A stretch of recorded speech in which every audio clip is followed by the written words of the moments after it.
Hello and welcome. Tonight, as the inauguration of the 10th Assembly inches closer, President Bola Tinubu meets with lawmakers-elect to calm frayed nerves over his party's zoning arrangement. President Bola Tinubu assents to bill raising retirement age for judges of superior courts to 70. And crisis in the Nasarawa State Assembly deepens as the Balarabe faction adjourns sitting until July the 10th as police seals off the assembly complex. On Business News tonight, Revenue Mobilization Allocation and Fiscal Commission backs removal of fuel subsidy by government, says NNPCL yet to reconcile 8.4 trillion naira claims meant for Federation account. And from the nation's capital, at the Presidential Election Petition Tribunal, Labour Party and the People's Democratic Party call more witnesses to defend their petitions. And in international news from London, reports say 2 children and a man are in a critical condition following a knife attack in the Alpine town of Annecy in southeastern France. Well, some leaders from the main opposition People's Democratic Party, PDP, today converged on the State House to meet with President Bola Tinubu, from the governors of Enugu and Akwa Ibom states to the G5, which is a group made up of the Oyo State governor and 4 former governors. Governor Peter Mbah of Enugu State opened conversations with the president on the release of the self-acclaimed leader of IPOB, Nnamdi Kanu, in order to begin the process of national healing and extend a hand of fellowship to the Southeast people. Meanwhile, Governor Seyi Makinde of Oyo State disclosed that the G5, otherwise known as Integrity Group, visited the president to appraise him of the latest happenings at the group's stance on fairness, equity and justice. Our State House correspondent Gloria Mezoke reports. For the 3rd time, President Bola Tinubu meets with members of the PDP G5, otherwise known as the Integrity Group. However, this time around, it's the complete group, made up of 4 former governors of Rivers, Enugu, Abia and Benue, led by Governor Seyi Makinde of Oyo State. In a chat, the G5 governors underlined their quest for equity. We have to keep seeing the president, to let him know what is happening. And for this evening, the G5, the Integrity Group, we also came to let the president know what we stood for: fairness, justice, and equity. And we haven't changed. The president also received the governor of Enugu State, Mr. Peter Mbah. During the visit, the call for the release of the self-acclaimed leader of IPOB, Mr. Nnamdi Kanu, is rekindled. We also, of course, talked about the release of Nnamdi Kanu. You know that the Southeast has made a collective demand to have Nnamdi Kanu released. And we basically identified with that and request Mr. President, who in his inaugural address promised the people that he's going to engender national healing and is going to serve with compassion. So we've basically informed him that this would serve as a pointer to his administration's extension of hands of fellowship to Ndi Igbo. Several groups, including the Ohaneze Ndigbo Worldwide, had earlier appealed to former President Muhammadu Buhari to release the successionist agitator, especially after court judgments went in his favor. More governors of the People's Democratic Party were received in audience by the president, who appears to be crystallizing alliance with the main opposition party. He receives governors of Plateau and Akwa Ibom states. Politics is over and governance has started. On the Calabar to road, we will need the president to help us intervene and let's get that, finish the road. We talked about our Ibom deep sea port. We will need the president to also intervene and let's get the seaport. These are strategic partnerships that we want with the federal government. So I talked about it and he has promised to look into it, and I believe him. In line with the president's directive, the Akwa Ibom State governor underscores that a number of measures will be put in place to support support the people from the impact of the fuel subsidy removal. From the presidential villa, Gloria Umezuke, Channels Television News. The president has tasked lawmakers to put the nation first and downplay party politics in the discharge of their duties as he extends a hand of fellowship to them. He also called on the lawmakers to work together to choose good leaders in the 10th Assembly. The Chief of Staff to the President, Honorable Femi Gbajabiamila, conveyed the message at a joint session of the National Assembly comprising senators and members of the House of Representatives across all parties at the State House Conference Center. The meeting today, which comes ahead of the 10th National Assembly inauguration on June the 13th, was closed to the media.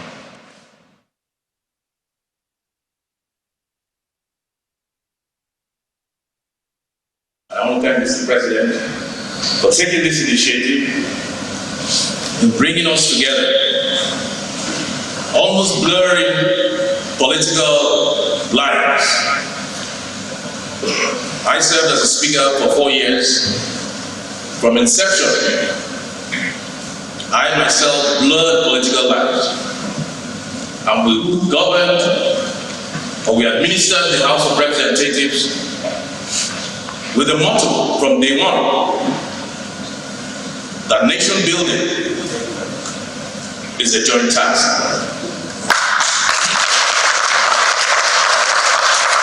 And it's that same motto that Mr. President is extending his hand of fellowship to all members, APC, PDP, Labour, APGA, SDP, name it. We're a coat of many colors. And what Mr. President seeks to do is to stitch those colors together into one big fabric that will inure to the benefit of Nigerians who we represent.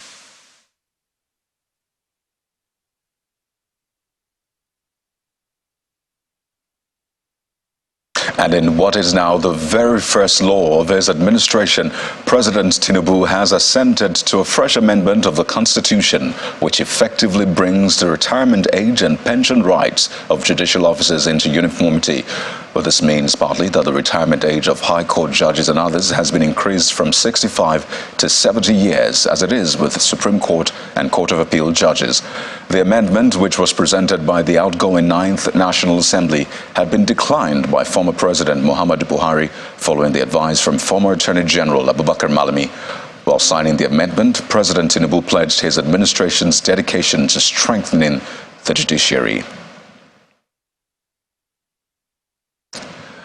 The support base of the preferred choice for the Speaker and Deputy Speaker of the House of Representatives, Mr. Tajuddin Abbas and Benjamin Kalu, has reportedly received more endorsements, this time from 106 out of the 141 members-elect from Northwest and North Central geopolitical zones of the country. The communication advisor to the Tajuddin Ben Kalu campaign group, Mr. Imo Ogochinyere, made the announcement at a news conference in Abuja. He adds that more engagements with lawmakers-elect from other geopolitical zones will follow. And also important that I inform you today also that Abbas and Kalu remains the consensus candidate of their ruling party, the ruling party APC. There have not been any change. There have not been any doubt. There have not been any question about that decision. That decision has also been reinforced by their party and the president up to yesterday when he met with some of the contenders for the job. He also informed them on the need to collaborate and work together with Abbas to be able to deliver on the people's agenda. So Abbas and Kalu remains not only the consensus candidate of the ruling APC party, but Abbas and Kalu is also the consensus candidate of majority of members of the opposition cut across the PDP, the YPP, the APGA, the Labour Party, the NMPP and the ADC party. These unifiers of the parliament cannot be changed at this moment because majority of lawmakers want them, and the ruling party is supporting them, and the opposition is supporting them across all party lines. What we are heading towards is a likely consensus electoral process on June 13th. By God's grace, as we expect that other contenders is going to see reason why they should work together with our bars to be able to deliver on the People's Parliament project that we have.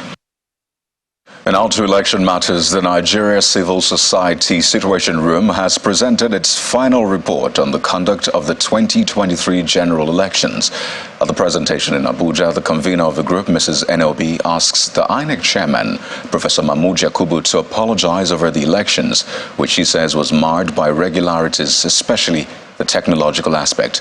However, a dissenting voice from the group cautioned the convener to be circumspect in making demands that stem out of personal interest rather than that of the group. Our correspondent Victor Matthias reports.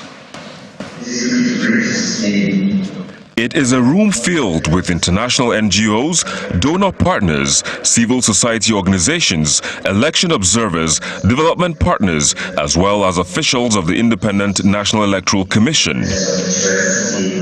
They have gathered at the behest of the Nigerian Civil Society Situation Room as the group presents its final report on observations during the 2023 general elections.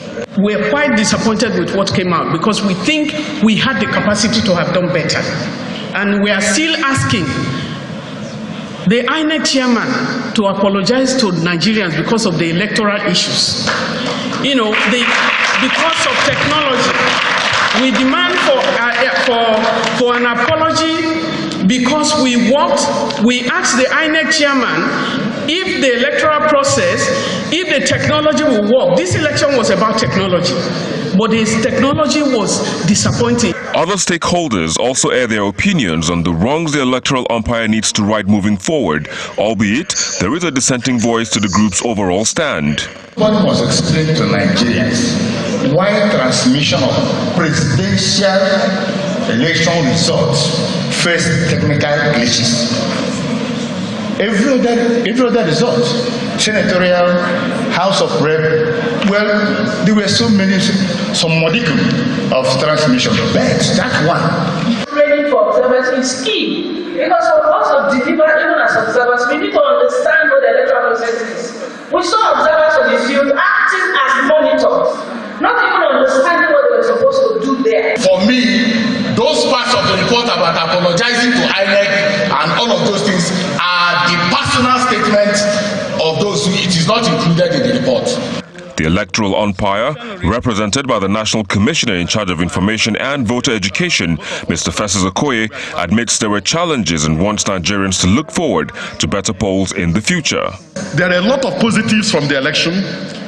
There are also challenges from the election. Based on those challenges, we are going to look at the reports from domestic and international election observers. We're also going to look at reports from political parties. We're also going to look at reports from our own electoral officers, from collation officers and returning officers. And we are going to see whether there are issues and things that we can deal with administratively, and we deal with those ones. We can also see whether there are still issues that demand both legal and constitutional change or reform. Then we will go before the appropriate organ of government and deal with those ones. Lessons have been learned, recommendations made, and reports presented. Nigerians will hope that these will be put in perspective when future elections are conducted. Victor Matthias, Channels Television News. Well, in part two, after the break, Nasarawa State Governor Abdullahi Sule says the removal of fuel subsidy is long overdue. Well, that's in a moment. Please join us again. Well, you're welcome back. If you've just joined us, you're watching the news at 10, live on Channels Television. A reminder of our main stories. As the inauguration of the 10th Assembly inches closer, President Bola Tinubu meets with lawmakers-elect to calm frayed nerves over his party's zoning arrangement. President Tinubu assents to bill raising retirement age for judges of superior courts to 70. At the Presidential Election Petition Tribunal, Labour Party and the People's Democratic Party call more witnesses to defend their petitions.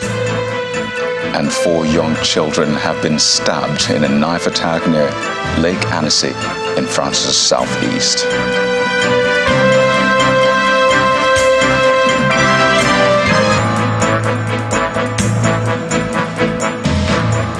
Well, we continue to follow the fallout of the leadership crisis in the Nasarawa State House of Assembly, where the faction of lawmakers led by Mr. Ibrahim Balarabe today held plenary at the Assembly complex. During the session, the only female lawmaker in the Assembly, Mrs. Hajara Danyaro, was sworn in, after which the group approved Governor Abdullahi Sule's request to appoint 27 advisors. Our correspondent, Halima Gayam, reports. We'll bring you that report subsequently. But the governor of Nasarawa State has been speaking about the fuel subsidy regime, which he believes is a fraud that should have been long stopped by successive administrations.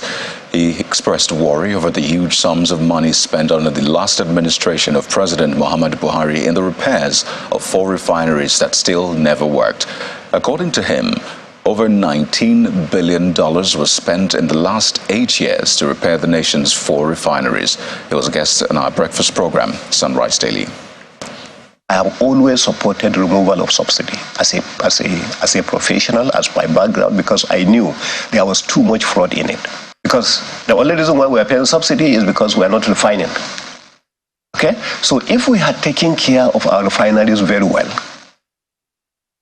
there wouldn't have been this.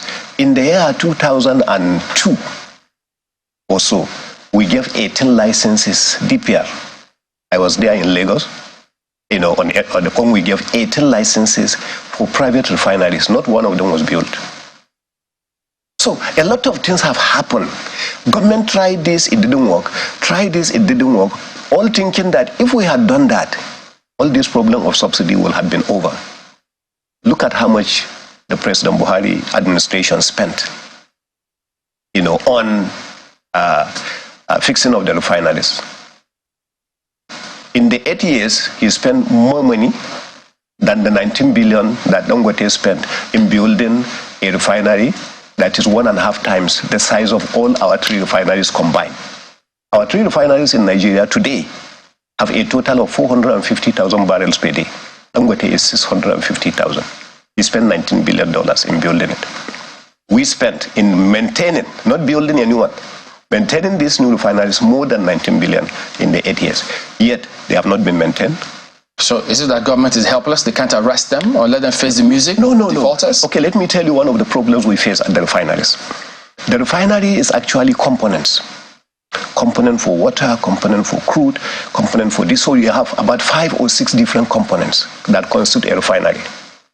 The moment the government says we are going to spend $2 billion this year on a refinery. So what the government does, the $2 billion are spent. So as far as President is concerned, we have given the $2 billion. Now, when it goes to the 4 refineries, or the 3 refineries, three effective refineries that we have in Port Harcourt, Wari, and Kaduna, then they say, okay, you now take 700 million. You now take 800 million, you now take that. By the time they take that, it goes to fix maybe, only 1 component out of the 4 components that are all bad. So 0 work is done. These are the true realities of what is happening. And that's why none of the refineries is working. Well, let's now head over to our Abuja studio where Terry Kumi has updates from the Presidential Election Petition Court and more. It's good to see you again, Terry. It's always good to see you, Kayode. Now, the Labour Party and the People's Democratic Party today called more witnesses to testify before the Presidential Election Petitions Court. While the PDP summoned 2 witnesses, the Labour Party summoned 1 witness. The PDP's witnesses were presiding officers during the presidential election in Abia and Bauchi states, while the Labour Party witness is a software engineer. Our correspondent Dele Omoyeni now reports. The Presidential Election Petition Court again reconvenes for another sitting as the People's Democratic Party and the Labour Party are still calling witnesses.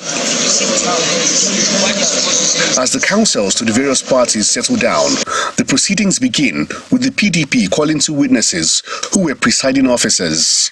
Both witnesses tell the court that they could not upload the results of the presidential election, unlike the senatorial and House of Representatives results, which were easily uploaded on the IREF portal on the 25th of February. However, counsels to INEC, President Bola Tinubu, and the All Progressives Congress (APC) pleaded with the tribunal not to adopt the submissions of the two witnesses, which caused the judges to take a recess for 1 hour. Upon resumption, their lordships allowed the submissions and adjourned the case of the PDP till tomorrow. After another hour of recess, the tribunal resumes, and this time it's the turn of the Labour Party, who calls just one witness, a software engineer, who says he carried out an investigation into the causes of INEC's failure to upload the results of the presidential election and established that there was a sabotage.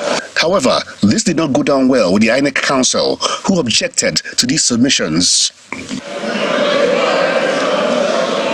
The Labour Party was also allowed to tender more evidence from Bayelsa State before the court adjourned till Friday, the 9th of June, 2023. Dele Omoyeni, Channels Television News.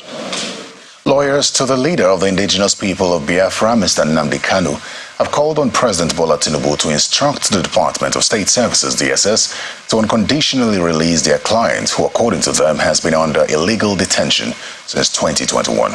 Briefing newsmen in Abuja today, the lawyers say the health of their client has continued to deteriorate and he needs to get adequate medical attention from a proper medical facility. The lawyers urged that by releasing him, the president will be upholding the rule of law he swore to.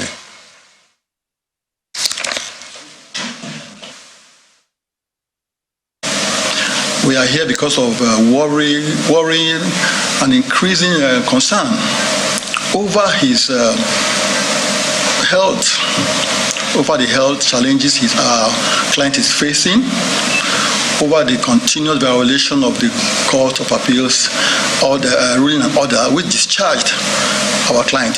On the 13th day of October 2022, the Court of Appeal, Abuja Division, in an erudite ruling, discharged Mazi Nnamdi Kanu of all the charges that were preferred by the DSS and prohibited any further charges against him. Till now, that order has not been complied. All we are hearing is that they have appealed. They got a stay of execution. On what ground? Where is the appeal? What is it predicated upon? Our client is presently having challenges, and the members of the IPOB and the world generally are concerned. They are worried about the detention. In this country, we operate constitutional democracy. We adhere to the rule of law. So we can't understand why the case of Mazi Nnamdi Kanu will be different. Now, armed operatives of the Department of State Services, DSS, caused a stir today at the Anambra State House of Assembly Complex, Awka, while attempting to arrest a lawmaker-elect. The DSS operatives were said to have invaded the assembly complex and tried to whisk away the lawmaker-elect for Nnewi North State constituency, Mr. Onyekachukwu Ike. He was arrested by the operatives and bundled into the trunk of a car driven by the operatives and made to leave the complex before they were stopped. According to the eyewitnesses, the security men at the gate of the House of Assembly, upon noticing the unusual incident, shut the gate of the assembly complex and refused to allow the operatives to drive out with the lawmaker-elect. It took the intervention of the Deputy Governor, Dr. Onyekachukwu Ibezim, who came to represent the governor at the session, and the outgoing speaker, Mr. Uche Okafor, to secure the release of Mr. Ike from the DSS operatives. Nigeria stands to gain more if significant and targeted investments are made in providing quality education and health care that favor women and girls particularly. Chairman of the National Population Commission, Mr. Nasiru Kwara, stated this at the launch of the 2023 State of the World Population Report. The report was launched in collaboration with the United Nations Populations Fund in Abuja. In November 2022, human population exceeded 8 billion people, the largest population the world has ever known, and Nigeria is amongst 8 countries that account for half this figure. Today, federal commissioners of the National Population Commission, resident representative of the United Nations Population Fund, members of the diplomatic corps, civil societies, and other invited guests are here to witness the launch of the 2023 State of the World Population Report, titled 8 Billion Lives, Infinite Possibilities, The Case for Rights and Choices. The report centers on the radical rethink of how population numbers are framed as regards women's reproductive rights through more informed decisions and the need to invest in people and their potential. Given the current anticipated population growth, Nigeria stands to gain if significant and targeted investment is made in improving quality of education that respond to the dynamics of the global labor market and which favors girls. Nigeria is one of the case studies on this. And what is so interesting is that it shows beyond any doubt that there is a direct correlation between women's access to education. So at exactly the same pace as fertility declined, girls' educational attainment to secondary, lower secondary or higher education has gone up. The UNFPA country representative also used the occasion to call on the administration of President Bola Tinubu to ensure the next population census captures the needs of women and girls. I would also take this opportunity to call on His Excellency, the President of the Federation of Nigeria, President Tinubu, please, for the betterment of Nigeria, for the population of Nigeria, please set a date so we can finalize the housing and population census for Nigeria. It will be a game changer for the country. The consensus here is that improved education and quality healthcare are necessary for ensuring a healthy population, and the stakeholders agree that proper partnership will facilitate the necessary tools for human capital development in Nigeria. Victoria Longchan, Channels Television News.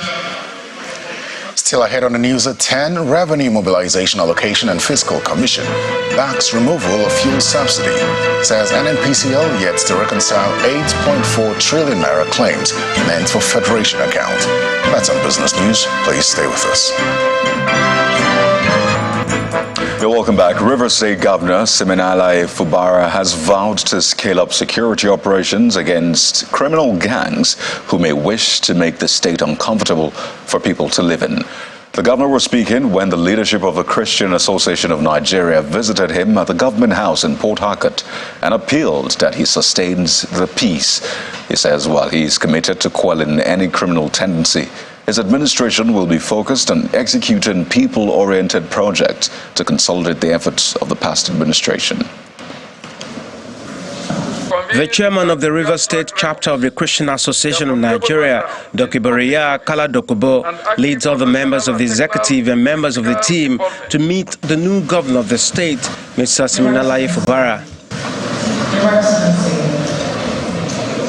The association expresses confidence in the ability of the governor to lead the state and seizes the opportunity to call for sustained security across the state and then for the resuscitation of the Christian pilgrimage scheme. We are convinced that your track records, your formidable background in public service and active professional and technical involvement in the past administration of the state has equipped you sufficiently for the consolidation of the achievements of your predecessor, required to open more frontiers for further development of Rivers State. The governor's assurance is to sustain the gains of his predecessor in the area of security. Well, we feel disgruntled who are looking for a way to survive, we believe crime is the only means to survive, but we're dealing with them. I can assure you we're going to improve in what we're doing. We're not going to allow any gap so that they don't spread more than or what we already have. He's also promising to make his project people-centered. In terms of our projects, I can assure you it will remain people-oriented projects. We are not going to involve ourselves in projects that we cannot commission and that will not have any direct bearing in the life of our people.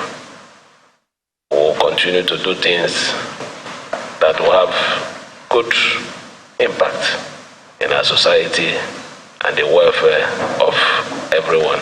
I can assure you that. We submit ourselves to the Saints, our government representatives, and all the members of the Deputy Council. Governor Fubara asked the Christian leaders for their prayers and every support they can muster for himself and his deputy, Professor Ngozi Odru.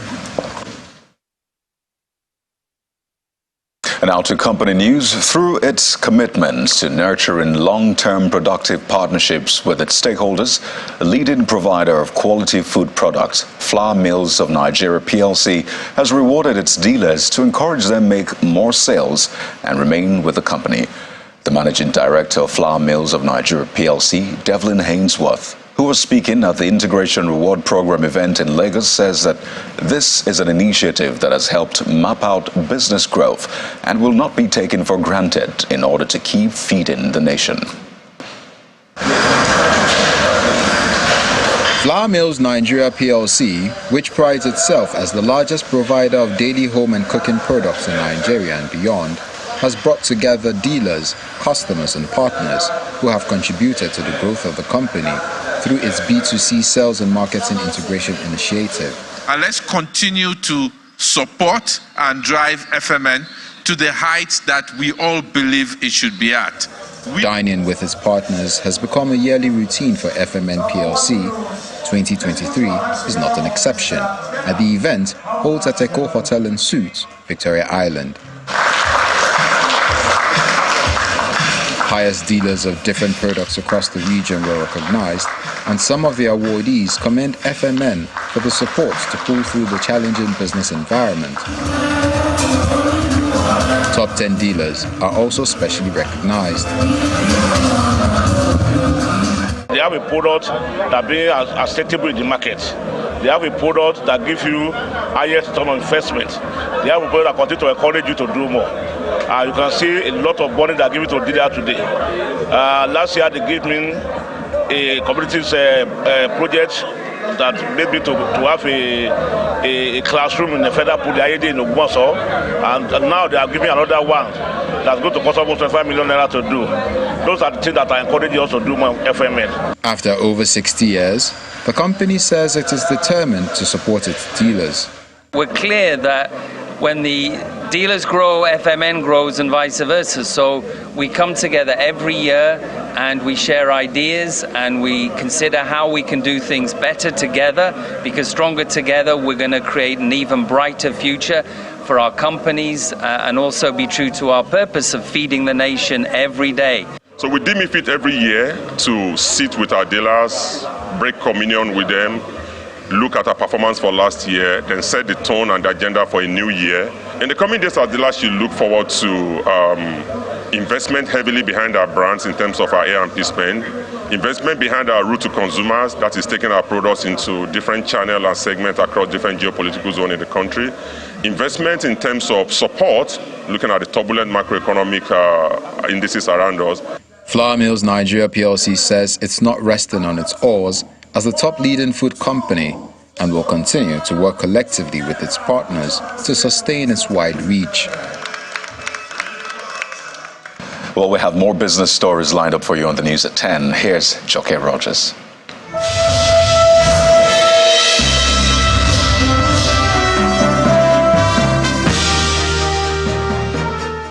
Thanks, Kayode. The Revenue Mobilization, Allocation and Fiscal Commission is one of the latest agencies to support last week's pronouncement by President Bola Tinubu that the era of fuel subsidy is effectively over. Ramfac describes the decision as long overdue and will bring a major change to the nation's economic growth and development. While the subsidy regime may have been stopped, the Commission says its accounts with the National Petroleum Company Limited needs to be updated as soon as as possible, as the company is yet to reconcile the sum of 8.4 trillion naira claims as subsidy payment, which is meant to be transferred to the Federation account. And now to the jobs market. About 52% of Nigerian professionals are still considering leaving their current jobs and moving outside of the country within a year. And that's according to the latest survey by leading business and management consulting firm Phillips Consulting.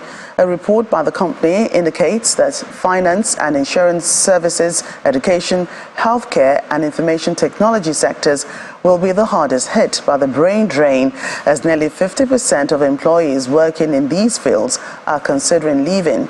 This is in addition to the numerous challenges faced by Nigerian businesses in the post-pandemic world era, such as inflation, market uncertainty, increased operational expenses, as well as changes in consumer behavior. Nigeria's telecommunications and information services sector contributed 2.5 trillion naira in terms of financial value to the gross domestic product in the first quarter of this year. According to the latest data from the National Bureau of Statistics, the figure represents 14.13% contribution to the GDP within the period. At the same time, the NBS report shows that the sector recorded a 4.3% increase from its performance in the last quarter of 2022, when it recorded 13.55%.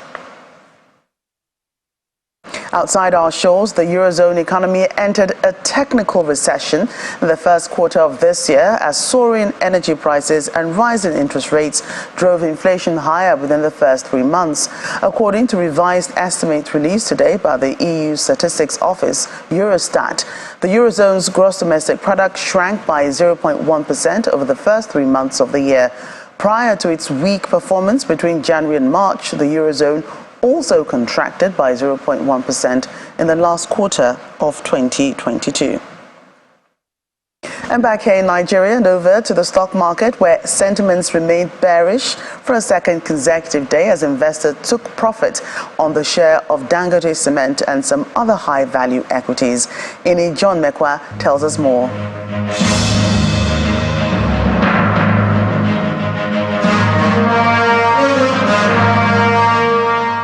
Thank you so much, Joke. Welcome to the stock market report. Well, from a marginal slide on Wednesday of 0.02%, we got deeper in the red zone. In fact, we've even lost our 56,000 level, unfortunately. Now we're at 55,956.59, and today's loss is 0.12% on the all share index. But we still can smile because we have the 30 trillion naira on our market cap, and this, of course, is keeping the bear really, really happy as it sustains its hold.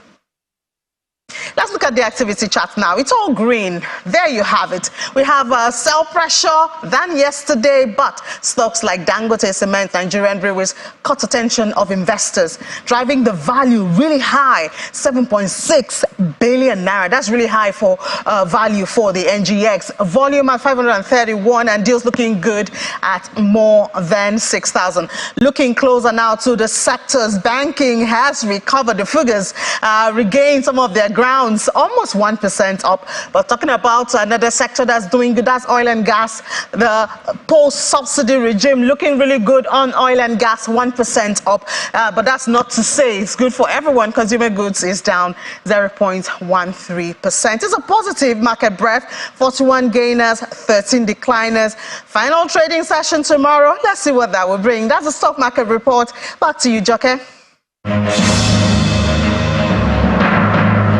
That's business news tonight. Kayode, over to you. Well, many thanks, Chuka. 4 preschool children have been stabbed by a knife man at a park in Annecy City in France. Well, the attacker is said to have no criminal or psychiatric record and has a child aged around the same age as those he attacked.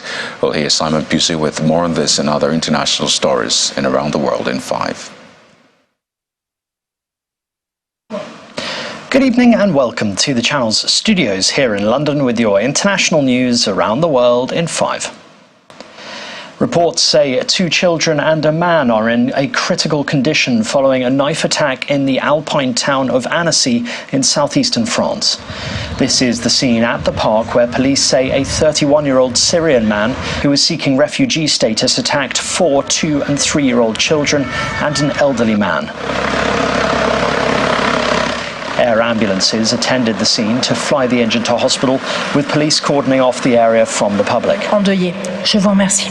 Here, French lawmakers holding a minute's silence for those who were attacked.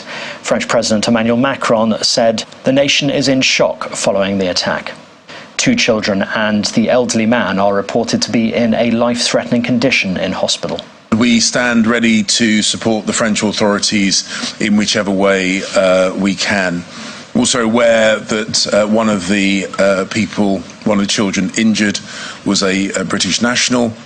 We have already deployed British consular officials who are travelling to the area to make themselves available to support the family. And of course, we stand in strong solidarity with the people of France at this terrible time. The Ukrainian president has visited Kherson Hospital, which has been treating people escaping floods caused by the destruction of the huge dam. He spoke to staff and patients at the hospital about their ordeal. Hours earlier, Volodymyr Zelensky was shown a road crossing in Kherson where people were being evacuated. Moscow and Kyiv blamed each other for the destruction of the hydroelectric station and dam on Tuesday, which unleashed floodwaters from the Dnipro River. The huge surge of water that followed the destruction of the dam is also feared to have precariously moved thousands of unexploded mines. Minefields had been painstakingly mapped, but many mines have completely disappeared from where they were located by the floodwaters.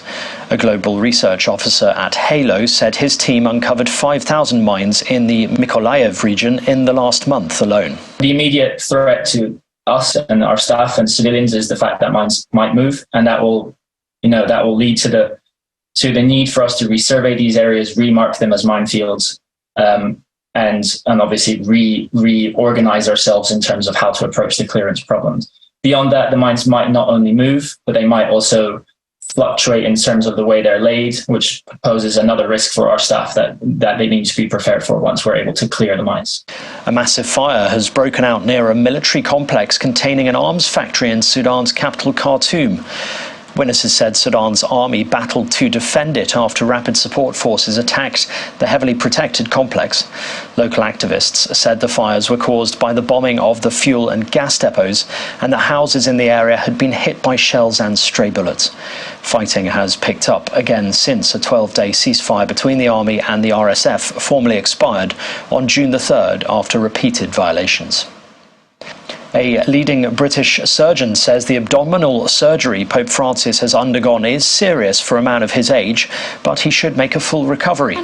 Francis underwent a 3-hour operation in a Rome hospital on Wednesday to repair a hernia, which doctors in Italy said was successful enough that he should have no limitations on his travel and other activities after he recovers. We would anticipate him making a full recovery. And the likelihood is that is exactly what he will do.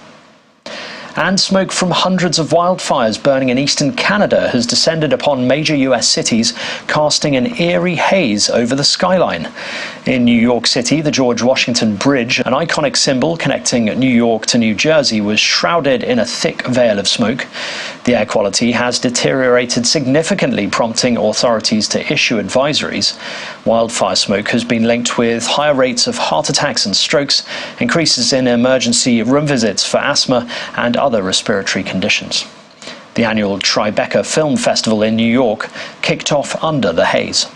Something always happens, and lo and behold, what could have happened? A forest fire in Canada that brought, and the winds were coming in our direction, that we've had an experience in the city that I don't think on record we've ever had, as far as I know. And that's your international news around the world in 5. Now back to the channel's studios in Lagos. Well, thank you, Simon. Ayatollah Balogu is now here with the latest sports stories.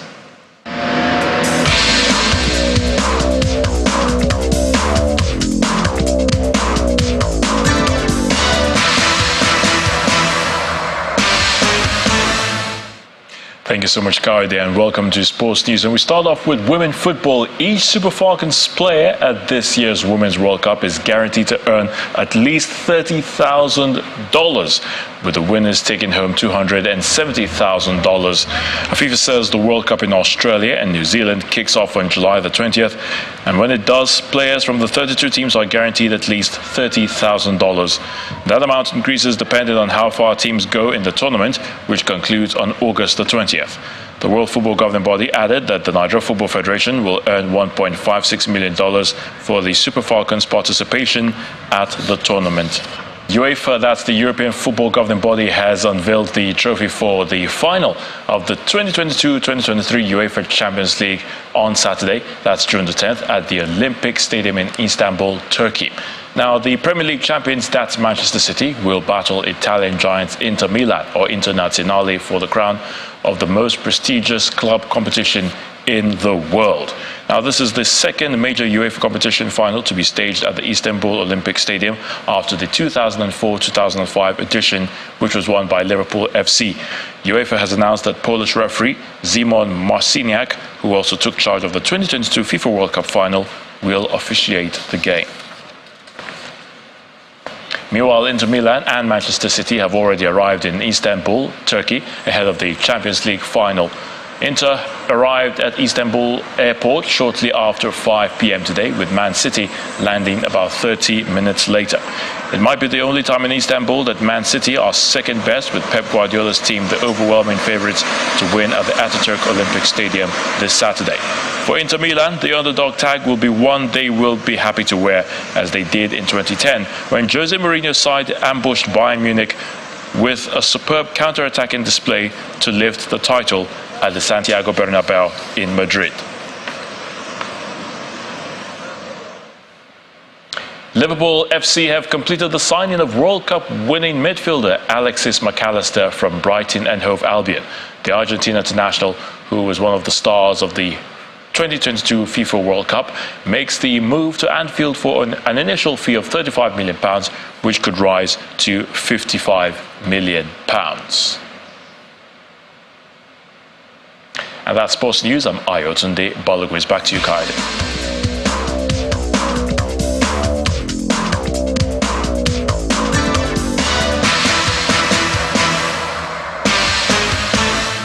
Well, thank you, Ayotunde. And the main news again. As the inauguration of the 10th Assembly beckons, President Bola Tinubu today met with lawmakers-elect to calm frayed nerves over his party's zoning arrangement. The president also met with some PDP governors at the villa. Also today, President Tinubu assented to a bill raising retirement age for judges of superior courts to 70. Well, that's the news at 10 for tonight, everyone. Thank you for watching. I'm Kayode. Good night.